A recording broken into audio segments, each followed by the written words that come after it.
নমস্কার, আমি অভিনেতা সুমিত গাঙ্গুলি। আজকে 6টার সময় লাইভে আসবো বলেছিলাম, একটা অন্যরকম সাবজেক্ট নিয়ে। নিজেরই মজা লাগছে, অবাকও লাগছে। যাই হোক, সাবজেক্টটা হলো যে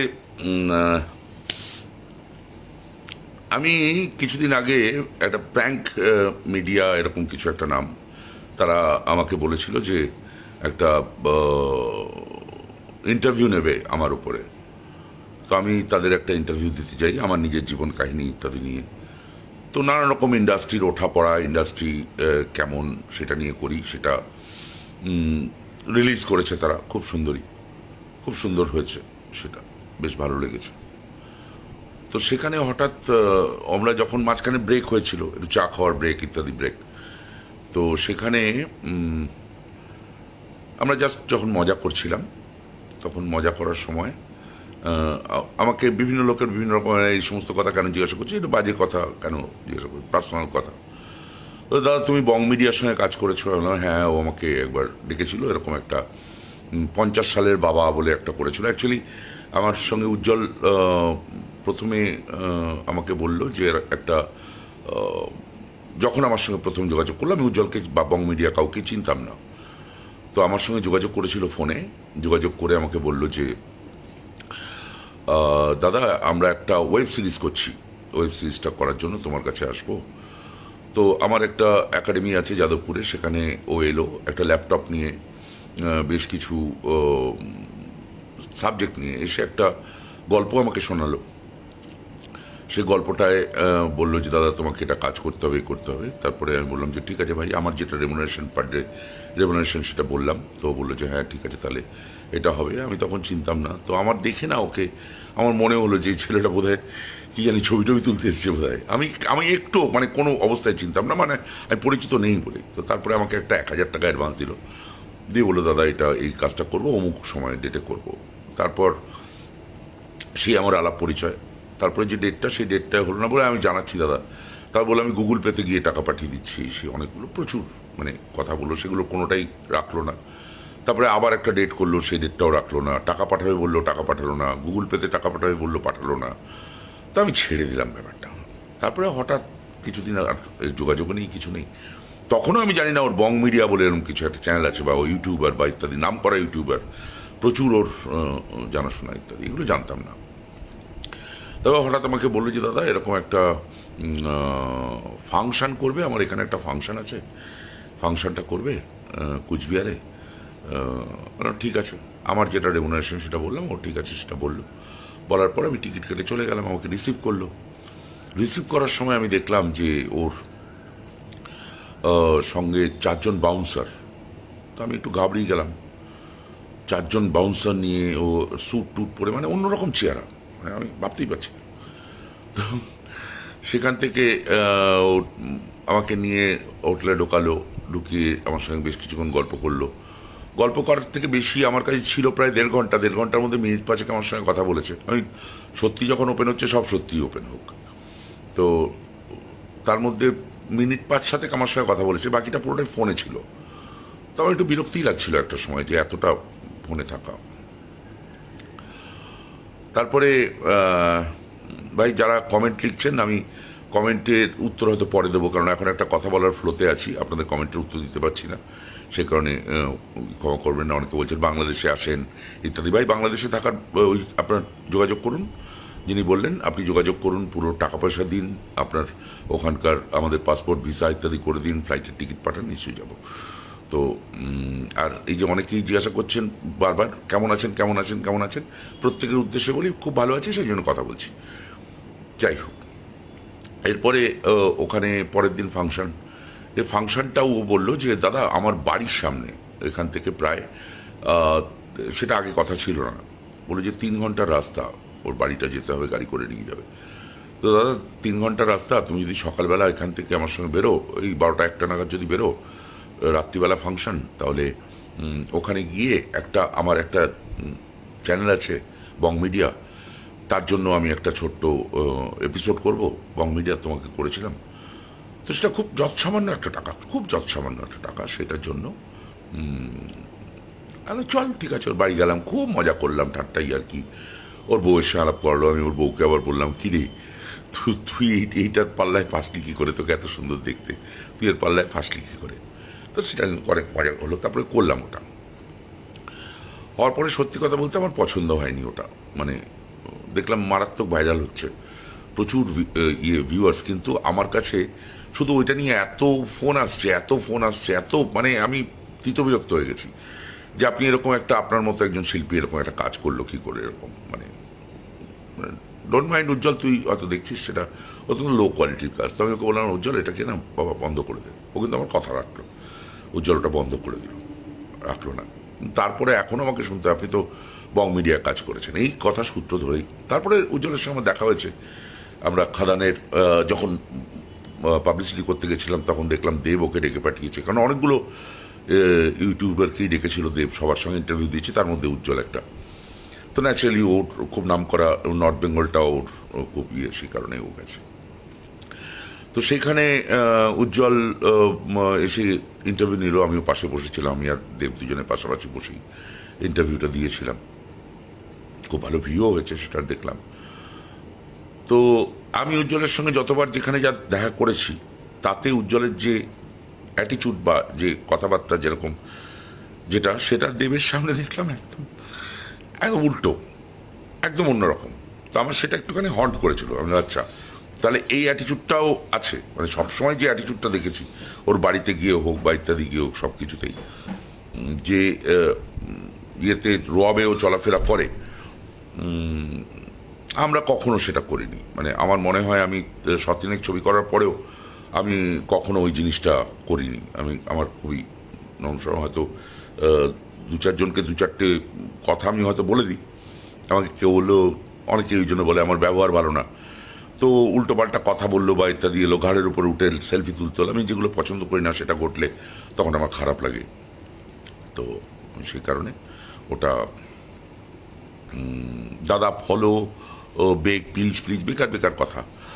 তো যাই হোক, তো বাবা যে যার জায়গায়, তুমি ভাস্বর তোমার জায়গায়, তুমি ভাস্বর তোমার চারটে ইয়ে লাগে, ঠিক আছে, আমার এটা নিয়ে কোনো কথা নেই, এটা কেটে গেছে। এরপরে এই যে প্র্যাঙ্ক মিডিয়া, এরা আমাকে জিজ্ঞাসা করলো, দাদা উজ্জ্বলের সঙ্গে তোমার, আমি ভালোই ঠিক আছে, ও কাজ করেছিলাম ওর সঙ্গে একটা, তারপরে সেটা অফ করে দিয়েছিলাম। কিরম ওর মনে কিরম মনে হয়, মানে উজ্জ্বল কেমন ছেলে, এমনি নর্মাল গল্প করছি চা খেতে খেতে, তখন কিন্তু ক্যামেরা ইন্টারভিউ হচ্ছে না।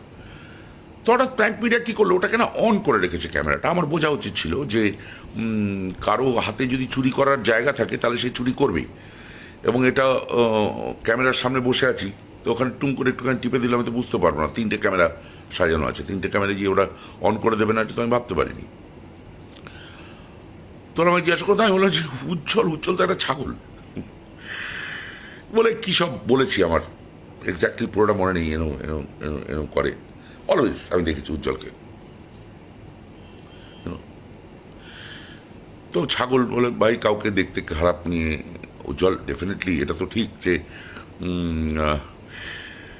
দেখতে তো তোমার সুন্দর নয়, হয়তো ভগবান বানায়নি তোমাকে সুন্দর নয়, কিন্তু তোমার ভাগ্য, তোমার বড় ঠাকুর বা তোমার ছক তোমাকে এমন একটা জায়গা দিয়েছে যে তুমি বিরাট প্রতিষ্ঠা পেয়েছো বা বিরাট জায়গা পেয়েছো, বা ইউটিউব আসার ফলে, মোবাইল ফোন আসার ফলে তুমি জায়গাটা পেয়েছো। না হলে কি তুমি কোনোদিন কোনো সিনেমা বা টিভি সিরিয়াল বা কোথাও কি চান্স পাবে, বা তুমি হয়তো এমন, এটাও খুব সত্যি যে তুমি যে কাজগুলো করো সেটা কি খুব একটা সাংস্কৃতিক কাজ, মানে সংস্কৃতি সম্পন্ন দুর্দান্ত প্রজেক্ট বা আইডিয়াস, তা তো নয়। আইডিয়াসগুলো আমি কিছু কিছু দেখেছি, তো সেই আইডিয়াস বা যে কন্টেন্টগুলো হয়, আমিও করি কিন্তু কন্টেন্ট, মজার মজার কন্টেন্ট করি, তো সেগুলো বিরাট যে সাংস্কৃতিকপূর্ণ তা নয়, কিন্তু তাই বলে একটা রুচি বা ইত্যাদি সেগুলো বেশ কিছু আছে যেগুলো million million million million million million view হয়। তো যাই হোক, সেটা নিয়ে তর্কে যাচ্ছি না। তো এটা হওয়ার ফলে উজ্জ্বলের প্রতি একটা ডেফিনেটলি তাদের যে লোকজন আছে, নর্থ বেঙ্গলের লোকজন আছে, কুচবিহার লোকজন আছে, তারা আমাকে অনেকে গালাগাল করেছেন, সেগুলো আবার উজ্জ্বল আমাকে পাঠিয়েছে, এই যে কমেন্টগুলো দিয়েছে, ফালতু কথা বলে না। এই যে একজন লিখেছে, ববিতা বর্মন লিখেছে ফালতু কথা বলে না, এই জন্য তুমি কাজ পাইস না। তুমি নিজেকে কি মনে করিস? তুমি তো আপনি ভাই, এই যে ববিতা বর্মন ফালতু কথা বলে না, এই জন্য তুমি কাজ পাইস না। তুমি কিভাবে কি মনে করিস ভাই? কাজ পাই না বলে আজকে আমি 350 ছবি করলাম। এই মুহূর্তে আমার রিলিজ রেডি হয়ে আছে প্রায় কি বলবো 11খানা ছবি রেডি টু রিলিজ। আমি এই মুহূর্তে 16টা ছবিতে কাজ করছি। গতকাল পর্যন্ত আমি এখন ঘুমিয়ে উঠলাম, মানে এতটাই ক্লান্ত শরীর। আমি 16টা ছবি শুটিং করছি। এই মুহূর্তে কথা হয়ে আছে আরো 5টা। কাজ পাইস না মানে আমি বুঝি না। তোমরা সিনেমা দেখো না, তোমরা জানো না ববিতা বর্মন সিনেমা দেখার সুযোগও নেই। কাজ পাইস না, কেউ বলেছে যে আমায় তো কেউ ডাকে না, আমি নাকি বলেছিলাম, সেটা নয়। অ্যাকচুয়ালি আমি বলেছিলাম যে তোর ইয়ে হবে, তোর একটা ছবির প্রিমিয়ার আছে, তো প্রিমিয়ার তো আমায় ডাকিস নি, আমায় ডাকবি। আমায় তো কেউ ডাকে না, মজা করে বলেছিলাম, আমায় তো কেউ ডাকে না। কেন ডাকবে না? প্রত্যেকেই ডাকে, প্রায় লোকই ডাকে। তো দেবের এই সিনেমাটার একটা প্রিমিয়ার হচ্ছে, সবসময় দেখা হবে, আড্ডা হবে, মজা হবে, সেই জন্য আমি বলেছিলাম যে আমি ডাকবি। সেইটা নিয়েই দেব বলেছিল, তার কষ্ট হয়েছে। তো তারপরে হ্যাঁ, ডেফিনেটলি তাকে বলেছিলাম যে আমায় তোর ছবিতে সম্ভব হলে এতগুলো ছবি করলে একটা তো কাজ দিলি না, তোর সঙ্গে অনেকদিন কাজ হয় না, পরপর কাজ করেছিলাম। হ্যাঁ, আই লাভ ইউ থেকে শুরু করে, বিন্দাস থেকে শুরু করে, চ্যালেঞ্জ 2 থেকে শুরু করে, মন মানে না, কত ছবি শুরু থেকে প্রচুর ছবি করেছি। তো সেখানে তো দেবের সঙ্গে অতগুলো কাজ করেছি। আজকে দেবের নিজের প্রোডাকশন হাউস, এতগুলো ছবি, প্রজাপতি, টনি, কত ছবি হচ্ছে। তো দেবকে বলেছিলাম যে সম্ভব হলে প্লিজ তোর সঙ্গে একটু আমাকে কাজ দিস। তো কাজ চাওয়াটা আমার মনে হয় অন্যায় নয়, আমি চুরি ডাকাতি করছি না।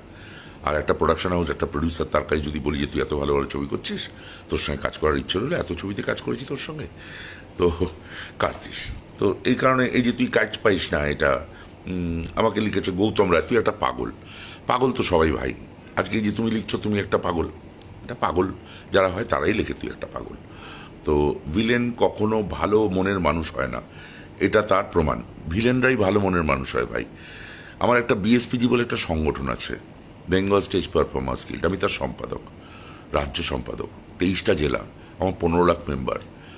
যে জিজ্ঞাসা করো তো এই 15 লাখ মেম্বার না, আজকে তোমার নাম্বার দাও, তোমার কাছে না 15 লাখ ফোন যাবে আমি কেমন সেটা বলার জন্য। রাতে ভিতে সারা রাত জেগে থাকি, কে কোথায় বিপদে পড়েছে, কে কোথায় হসপিটালে আছে, কে কার কী প্রবলেম হচ্ছে, সবসময় সবার পাশে দাঁড়াই ভাই। ঠিক আছে, ভালো মনের মানুষ হয় না, এটা তার প্রমাণ। কি বলেছি আমি? একটা লোককে ছাগল এরকম মজা আমরাই করি। ঠিক আছে, এগুলারে বলে নিমক হারাম। দেব কাজ দিবি বলেছিল, এই জন্য দেবের চামচামি করছে। পা চাটার কারণে এত বছর কাজ পায় না ভাই। পা চাটলে তো কাজ পায়, আমি পা চাটি না বলে কাজ পাই না, যদি সেই অর্থেই হয়, তাই না? আর দেবের পা চাটার কি হল? মানে কি কথা বলছো? এটা মানে শিক্ষার অভাব, সেটা বোঝা যায় ভাই। এটা লিখেছে কি মোহাম্মদ আলী। উজ্জ্বলদা খুবই বড় মনের মানুষ। হ্যাঁ, কি করেছে ভাই সারা পশ্চিমবাংলার জন্য?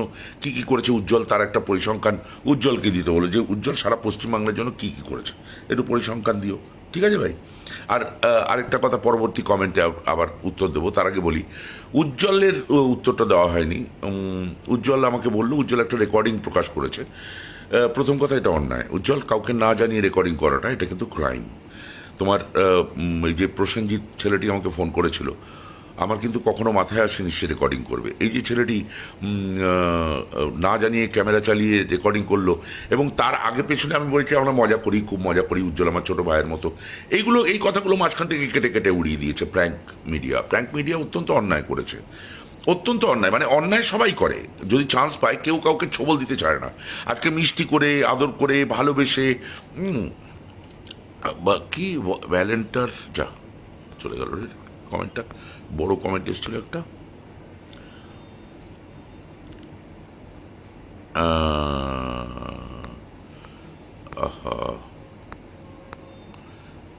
ভ্যালেন্টা সবাই পারে না, ভিলেনটা এমন একটা জিনিস, পাবলিককে মনোরঞ্জন দেওয়ার জন্য সবাই ভিলেন সবটা করতে, শ্রমিকদের মতো এত সুন্দর যাকে। থ্যাংক ইউ ভাই দিবেন্দু মণ্ডল। তো যাই হোক, এবার সেটা বলি যে এই যে ছেলেটি প্র্যাঙ্ক মিডিয়া আমাকে না জানিয়ে একটা এত বড় অন্যায় করেছে, সেইটা যে কথাগুলো পুরোটা যদি দিত তাহলে আমার কিছু বলার ছিল না, তাহলে উজ্জ্বল বুঝতে পারতো যে আমি ওকে ভালোবেসেই কথাগুলো বলেছি, মজা করেই কথাগুলো বলেছি, এবং ছোটো ভাই বলেছি, সব বলেছি, সেগুলো সব উড়িয়ে দিল। উড়িয়ে দিয়ে মাঝখান থেকে কেটে কেটে কেটে কেটে একটা রেকর্ডিং সেটা নিয়ে সেটাকে হাইলাইট করে করলো। আমি একবারই বলবো ধিকছি। এবং সেটা নিয়ে তাদের যখন বললাম প্র্যাঙ্ক মিডিয়াকে, তারা সেটাকে এডিট করেছে, তার নাকি এডিটারকে দিয়েছিল, সে নাকি চেক করেনি। তো আমি যদি বলতাম প্র্যাঙ্ক মিডিয়া ভীষণ খারাপ, তারা যে কাজগুলো করে অত্যন্ত খারাপ, অত্যন্ত অসভ্য নক্কারজনক কাজ করে, তাহলে কি আপনি সেটা প্রকাশ করতেন ভাই? প্র্যাঙ্ক মিডিয়া আপনাকে প্রশ্ন। আপনি তো সেটা সেটা তখন ঠিক ঠিক ঠিক আপনি তখন কি করতেন? এডিটরকে বলতেন এই জায়গাটা বাদ দিবি। তো আপনি কেন নিজে বলে দেননি এটা দিয়ে দিয়েছি রেকর্ডিংয়ে, এটা স্পেশালি বারণ আছে, এটা কিন্তু কেটে ফেলে দিও, এটা কিন্তু রেখো না, এটা মজা করে। তুমি সেটাকেই প্রকাশ করলে বড় করে, এবং সবাই সেটা নিয়ে অনেকেই সেইটাকে কি করলো, ডাউনলোড করলো, করে যে যার মতো নিজের মতো ছাড়তে চাইলো। আরে যুদ্ধ বাদিয়ে দেওয়া, নে তারা দেখ এবার কেমন লাগে, ছাড়িয়ে দিলাম। এটা কি বললেন সুমিত গাঙ্গুলি বং বিডি আর উজ্জ্বল সম্পর্কে, নে আরও ঝগড়া বাঁধা, তাহলে হাইপ বাড়বে। তাই এদের হাইপ বাড়িয়ে লাভ নেই। উজ্জ্বল, আজকে তোমার সঙ্গে আমার কোনোদিন কোনো কম্পিটিশান নেই, কোনোদিন কোনো কম্পিটিশান হবেও না, কম্পিটিশান করে লাভও নেই। তবে তুমি তোমার ভাই যেটা করেছো, আমার রেকর্ডিংটা প্রকাশ করেছো, এটাও ঠিক না, আমার মনে হয় এটা ঠিক না। রেকর্ডিং দিয়ে তুমি তুমি তোমারটা বলতে যে আমাকে এটা বলেছেন, আমার বন্ধুদের বলেছেন, কিন্তু সেটা রেকর্ডিংটাই তুমি আমার চালিয়ে দিলে। এটা কিন্তু আবার তুমি কি ভালো করলে, মানে আমাকে আমি যেটা বলেছি সেইটা নিয়ে ওরা চুরি করে একটা জিনিস দেখালো, তুমি সেটা নিয়ে আবার তুমিও চুরি করে একটা জিনিস দেখালে, তাহলে মাঝখান থেকে আমি লোকটা খারাপ হয়ে গেলাম, তাই না? আমি কি সত্যি খারাপ মনের প্রকাশ পেলো তাতে? কে খারাপ মনের প্রকাশ পাচ্ছে? তো এনিওয়ে, যেটা বলছিলাম যে উজ্জ্বল, তোমার সঙ্গে আমার কোনোদিন কোনো কম্পিটিশান নেই, কোনোদিন থাকবেও না।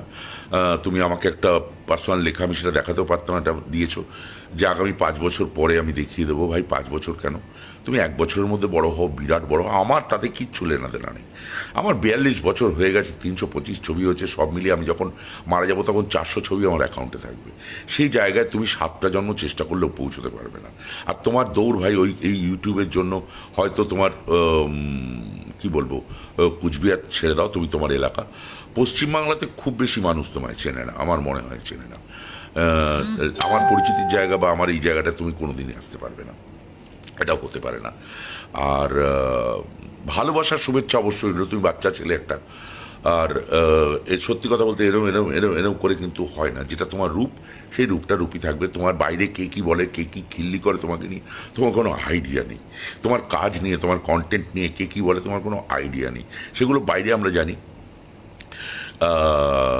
বসিরহাট থেকে দেখছো, প্লিজ রিপ্লাই দেবেন, রিপ্লাই দিলাম ভাই। তো ঠিক আছে, এবার ঘটনাটা হচ্ছে যেটা আগামী দিনে উজ্জ্বল ভাই, আপনি অনেক বড় হন, আমার কোনো দিন আর আপনার সঙ্গে কাজ করার কোনো ইচ্ছে রইল না। শত চেষ্টা করলে হয়তো থাকবে না। যদি সেই ভালোবাসা এমন একটা জায়গায় হয়তো যায়, ভবিষ্যতে ভাবা যাবে। আমি সত্যি কথা বলতে কাজ, হ্যাঁ, চেয়েছি ডেফিনেটলি। আমি সৃজিত মুখার্জিকে একবার বলেছিলাম যে একবার আমাকে নিয়ে ট্রাই করে একবার দেখবেন। আর অবশ্যই আমি কৌশিক গাঙ্গুলিকে বলেছিলাম যে এত ছবি করো, কোনোদিন আমাকে নিয়ে তো কোনোদিন ছবি করো না, তোমার কি মনে হয় আমি অভিনেতা নই? একবার নিজে ক্যামেরার সামনে, নিজে ক্যামেরার পেছনে দাঁড়িয়ে একবার দেখো না দাদা, আমি কি করতে পারি না পারি, কতটা কি অভিনয় করতে পারি। কাজ চেয়েছি, ডেফিনেটলি চেয়েছি, চাইনি তা না, কিন্তু চাই ডেফিনেটলি, কাজ চাওয়ার মতো জায়গায় ডেফিনেটলি চাই। তো এরা সত্যি বেকার, তুমি দাদা এদের পেছনে, যাকে ঠিক আছে, এটা নিয়ে কথা বলে লাভ নেই।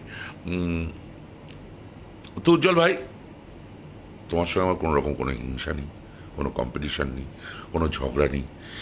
আর রাগ করো না ভাই, যেটা সত্যি বলছি, তুমি আমার স্টেটাসে পড়ো না, আমার স্টেটাসে কোনো দিনই পড়ো না, কারণ আমি যখন সিনেমা স্টার, তুমি তখন জন্মেছো। ঠিক আছে ভাই, আজকের ডেটে তুমি যেখানে দাঁড়িয়ে আছো, তোমার একদম আলাদা সেপারেট ট্র্যাক, তুমি সেখানে আরও বড় হও, আমি চাই আরও রোজগার করো, আরও অনেক বড় হও, কিন্তু সেটা নিয়ে আমার খুব একটা কিছু যায় আসে না। খালি আর দু একটা আমি জবাব দিয়ে এই লাইফটা শেষ করব। যারা যারা দিয়েছেন এটা দেওয়া একবার উচিত। তোরা কোনোদিন চাস না যে উত্তরবঙ্গ উন্নতি করুক, তোদের ফাটে আর কিছু জানিস না। সুমিত রায়, তুমি হয়তো জানো না যে আমি উত্তরবঙ্গে, আমার এই মুহূর্তে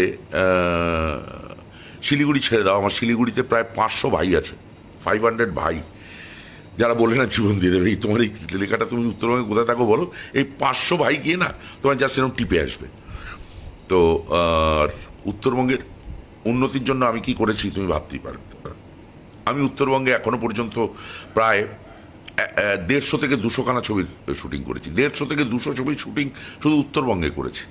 আমি বছরে এখনও 6 মাস কলকাতায় থাকলে 6 মাস উত্তরবঙ্গে থাকি। আমি কুচবিহারে কত শোজ করেছি, কুচবিহারে কতবার গেছি। কুচবিহারের ইলোরা থেকে শুরু করে, যুবরাজ থেকে শুরু করে এইসব হোটেলে না আমার মানে বাড়ি ছিল। তো তুমি সুমিত্রায়, তোমার বয়স কত জানি না, তুমি জন্মাওনি। আমি তখন থেকে আমি উত্তরবঙ্গ নিয়েই থাকি, উত্তরবঙ্গের জন্যেই থাকি। উত্তরবঙ্গ আমার একটা ঘর, একটা বাড়ি। উত্তরবঙ্গের সমস্ত মানুষ আমার আত্মীয়। আমার পশ্চিমবাংলার মানুষ যতটা না বেশি আত্মীয়, উত্তরবঙ্গের মানুষ তার থেকে অনেক বেশি আত্মীয়। উত্তরবঙ্গে কুচবিহারে আমার প্রায় কি বলবো 700-800 বাড়ি আছে। আমার বন্ধু, বুজুম ফ্রেন্ড সব কুচবিহারে রয়েছে। সমস্ত আজকে জলপাইগুড়িতে আমার নিজের শালির বাড়ি, আমার শালির বিয়ে হয়েছে জলপাইগুড়িতে। আজকে টোটাল শিলিগুড়ি থেকে নিয়ে, মানে মালদা থেকে নিয়ে একদম সেই কুচবিহার পর্যন্ত, আলিপুরদুয়ার পর্যন্ত আমার বন্ধু বান্ধব থেকে ভর্তি। তো কি ভুলভাল কথা বলছো ভাই, এসব কথা বলে লাভ নেই। আরেকটা কি লিখেছে দাস খেয়ালি, উজ্জ্বল যদি খারাপ হয়েই থাকে, সরি, আপনি তো বয়সে অনেক বড়, এইসব কথা বলে আপনার হাঁটুর বয়সী একজন ছেলের কি শিক্ষা দিচ্ছেন আপনি? আপনার ভাষার সম্বোধনে কি প্রকার সম্মান আসার লোকের এইসব বেকার কথা। খেয়ালি আমি এমন কোনো কথা বলিনি যাতে উজ্জ্বলের অপমান হয়। উজ্জ্বলকে নিয়ে একটু খিল্লি করেছি, মজা করেছি, সেটা এখনও হয়, এখনও অনেক জায়গাতে অনেকভাবেই করে থাকি। পরেরটা জবাব দিই। এটা আবার আমার ফেভারে আছে। আমি সুমিত গাঙ্গুলির কোনো ফ্যান নই, কিন্তু যারা বং মিডিয়াকে সাপোর্ট করছেন, তার ভিডিও দেখছেন সারাক্ষণ গালিগালাজ, বউকে নিয়ে ব্যবসা করার ভিডিও, মা বাপ নিয়ে গালি দেওয়া, বিকিনি পরে নাচা, এগুলো কাদের রুচির সাথে ম্যাচ করে আমি জানি না। এরাও নাকি আবার ইনফ্লুয়েন্সার। ন্যূনতম শিক্ষাটা থাকলে নিজের এত বড় হনু ভাবতো না, কথায় কথায় ভুল ইংরেজি শব্দ বলার চেষ্টা করতো না, বউকে নিয়ে ব্যবসাও করতো না। এটা আমার ফেভারে একজন লিখেছে বং মিডিয়ার এগেনস্টে। বং মিডিয়ার উজ্জ্বল সমাজের জন্য অনেক কিছু করেছে। বং মিডিয়ার উজ্জ্বল সমাজের জন্য কি কি করেছে আমার জানা নেই ভাই। থ্যাংক ইউ, যদি করে থাকে আরও করুক, এটা আমি চাইবো। প্রথমত আমি বং মিডিয়ার ফন্ড নয়, তবে ভিডিওটা দেখে মনে হলো অনেক কিছু বলা দরকার। যে থালায় খাই সেই থালাতেই ছেদ করে, ভাবলাম যে কয়টা গাল দেবো, তারপর মনে হলো গালকে অসম্মান করা হবে। যার নিজের চেহারা ঠিক নেই সেই আবার অন্যের চেহারা নিয়ে কথা বলে। দেব সূর্য আর তুমি সূর্যগ্রহণ। ভাই, এটা আমার সম্পর্কে বলেছেন মোহাম্মদ জিহাদ ইসলাম। আমি জানি না আপনাকে কতটা সুন্দর দেখতে মোহাম্মদ জিহাদ ইসলাম। যে থালায় খাই সেই থালায় ছেদ করে মানে কি, আমি উজ্জ্বলের থালায় খাই, খেয়ে ছেদ করি। আর দেব সূর্য, আমি সূর্যগ্রহণ, মানে মানে আমি এতটাই কি কুকুর ছাগলের মতো দেখতে? তা কেমন দেখতে আমি জানি না ভাই, ভিলেনের পাঠ করি, এইটুকু জানি। তবে আমার ভাষায় আমি কিন্তু মিষ্টিই দেখতে, কারণ আমার ভাবতে পারবে না কোনো, যে কোনো হিরোইনের থেকে কম নয় আমার বউ। আর কি বলবো, আমার প্রায় অনেকগুলো বান্ধবী আছে যারা খুব সুন্দরী দেখতে। তো সবাই ভালোবাসে আমাকে, এবং সেটা কিন্তু তারা আমার সৌন্দর্যের প্রশংসা করে, তারা বলে যে আমি নাকি সুন্দর দেখতে। তো যাই হোক, এটা নিয়ে কথা বলা মানে নিজেকে ইয়ে করা। আর আগামীতে যারা আমাকে গালাগাল করবেন, আমার পোস্টেও অনেকে অনেক গালাগাল করেন, তাদের বলবো যে আপনারা যারা, একজন ট্রেডার একজন বলেছেন, কিসাম ট্রেডার, ভুলে যাচ্ছি নামটা, তিনি বলেছেন, অনেক গালাগাল করেছেন আমাকে। তো গালাগাল করার পরে আমি বললাম, ভাই আপনি সামনে এসে গালাগাল করুন যদি এরকম ক্ষমতা হয়। তো বলে নাম্বার দিন, আমি বেশ ঠিক আছে নাম্বার দিলাম। নাম্বার দেওয়ার পরে দেখলাম পুরোটা ডিলিট। উনি লিখেছেন তখন যে তোমাকে আমি ফাংশানে আসতে চেয়েছিলাম, তুমি এত টাকা চেয়েছো। হ্যাঁ, মানে ধরে নিন আমি 10 টাকা চেয়েছি, তো আমার ওখানে গেলে মিনিমাম 15 টাকা হয়, আমি তাও 10 টাকা চেয়েছি। বললো বাচ্চারা করবো, গরিবরা করবো, কুচবিহারের অনুষ্ঠানে। আচ্ছা ভাই তুমি 10 টাকা দিও। তো বলছে 10 টাকা, আমি আপনাকে দাও 3 টাকা দেবো। আচ্ছা 3 টাকা, আর 3 টাকার তো পুরোটাই আমার আপ ডাউন গাড়ি ভাড়াতে লাগবে, সেটা হোটেল গাড়ি ভাড়া নিয়ে 3 টাকা দেবে, মানে আপ ডাউন গাড়ি ভাড়া, হোটেল, সেটা পুরোটাই খরচা হয়ে গিয়ে আরও পকেট থেকে চলে যাবে সেই টাকাতে। তো বলছে সেই টাকাতে করে দিতে হবে, সেটা করিনি বলে তার রাগ। কেন আমি করব না? তো এই সমস্ত অনেক তো আবদার করা তো মেটানো সম্ভব নয়। অনেকে রেগে যান, তাকে নাকি চাকরি দিতে হবে, তাকে নাকি কাজ দিতে হবে। তো সেটা দেওয়া তো আমার পক্ষে, চাকরি কাজ দেওয়া আমার পক্ষে সম্ভব নয়। আমি তো এমপ্লয়মেন্ট এক্সচেঞ্জ নই।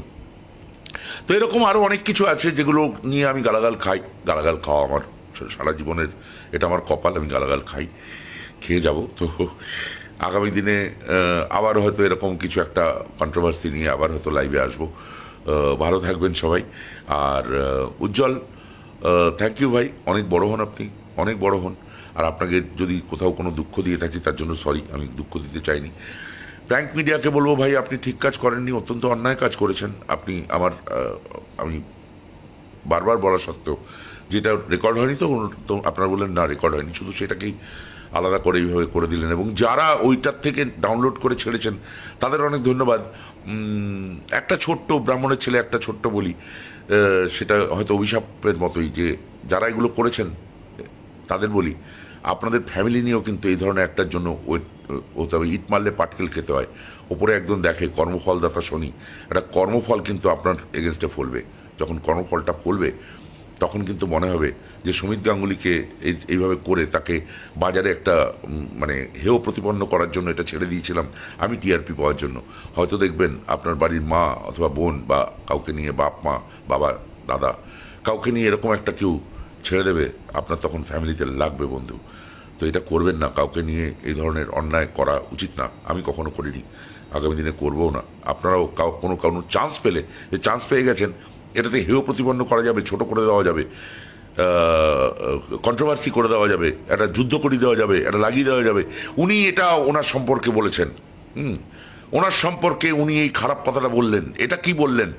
হ্যাঁ, বং মিডিয়ার উজ্জ্বলকে নিয়ে সুমিত গাঙ্গুলি এ কি বললেন?